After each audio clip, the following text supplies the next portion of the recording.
Sometimes these decimal numbers can get really, really big or really, really small, and maybe you need a whole lot of zeros to express how big or how small the number is. Well, that can get really cumbersome, and it's very easy to miss a zero if there's a whole bunch of them in a row. So we use scientific notation as a shorthand, and it's mostly used in the sciences. It's a shorthand way to write really big numbers or really small numbers. So, maybe you don't have to write down 30 zeros before you get to any other kind of a number.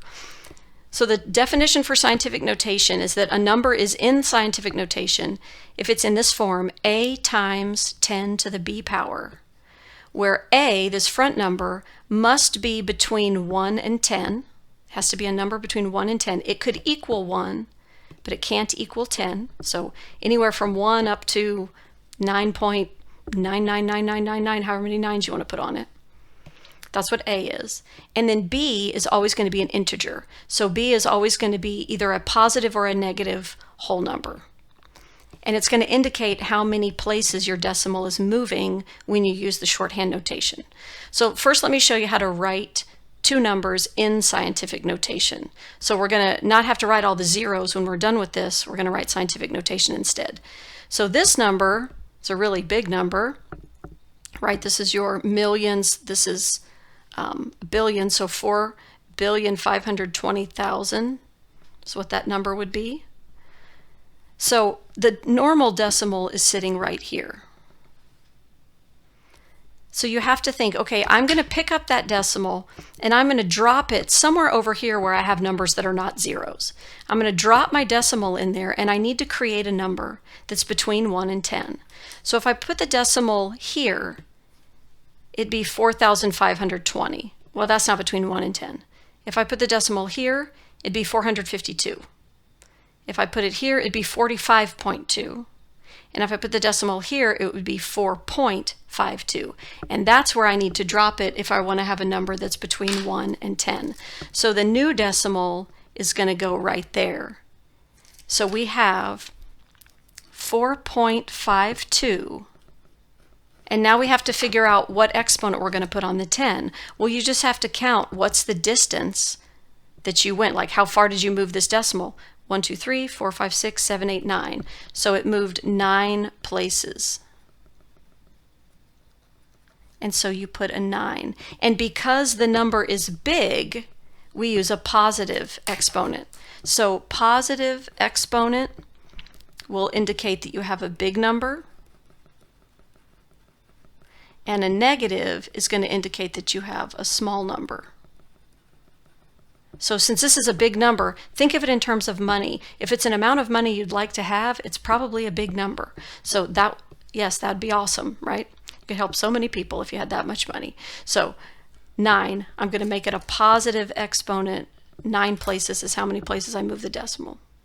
If it's a teeny tiny number, then I would make my exponent a negative. So like this next one, that's a teeny tiny number. That amount of money isn't going to change my life. Here's the original decimal. We're going to pick up the original decimal and throw it down over here so we get a number between 1 and 10. So think about, where would you put the decimal to get a number between 1 and 10? You'd have to put it right there, sneak it in right between the 6 and the 2 to make 6.234. And then you got to think, how many places did we move the decimal? Well, let's see. 1, 2, 3, 4, 5, 6. I moved it 6 places, and that's a small number. So my exponent is going to be -6. So that's scientific notation for a big number. This is scientific notation for a small number. The exponent will kind of tell you that. So now let's go the other way. I'm going to give you the scientific notation, and you're going to go back and write it as a regular standard number with all of the zeros written in there. So we have 9.97 times 10 to the 5th. 9.97 times 10 to the 5th. So let me just write it here. 9.97, 10 to the 5th. Because that is a positive number, we're going to move 5 places to the right. Because that's positive, so it equates to a big number. So I want to move my decimal to the right so I can create an even bigger number. So I'm going to take this decimal here, and and I'm going to go 5 places to the right. 1, 2, 3, 4, 5. And what do you do with those extra little places? You fill in with zeros. And then you can kind of figure out where your commas would go. So this is going to equate to 997,000. That's what that would be as a normal, regular, standard numeral. But the positive exponent tells me it's a big number, so I'm going to move my decimal to the right. This one, my exponent is negative. So that is negative, so that's going to be a little number. If I can write that in there really little, that's going to be a teeny tiny little number. I'm going to move my decimal 4 places in the negative direction. So I'm going to move 4 places to the left. So I have 2.224. I'm going to take that decimal, and I want to make this a small number, so I'm going to move to the left because that's what will help me create a small number, 4 places. 1, 2, 3, 4. And you fill in with zeros.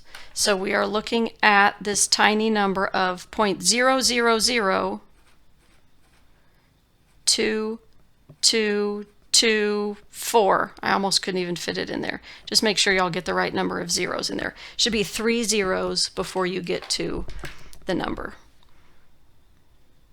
That's how you do scientific notation. It's all about the exponent. The exponent gives you a lot of really important information.